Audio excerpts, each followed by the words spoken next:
हाय, तर काल आम्ही रात्री डाळ पालक केलं होतं. तर त्यासाठी इथे मी कुकर घेतला, त्यात तूर, मसूर आणि मुगाची डाळ टाकली आणि तेल, हळद आणि तेजपत्ता टाकून 2 ते 3 शिट्ट्या करून घेतल्या. त्यानंतरून डाळ पालकासाठी लागणारं जेवढं साहित्य होतं तेवढं चांगलं कापून घेतलं आणि इथे कढई ठेवली. कढईत तेल, जिरे, मोहरी, लसूण, मिरची टाकून घेतलं.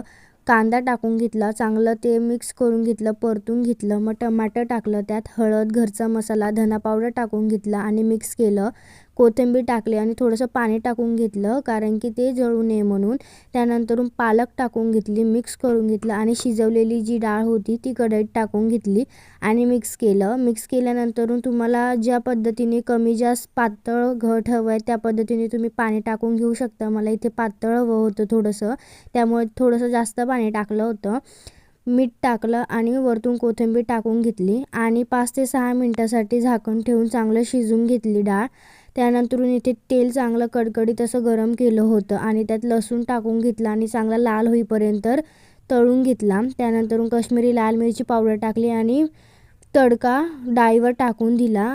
अशा पद्धतीने आपले डाळ पालक रेडी आहे. तर कसा वाटला व्हिडिओ? जर आवडला असेल तर लाईक करा, सबस्क्राईब करा.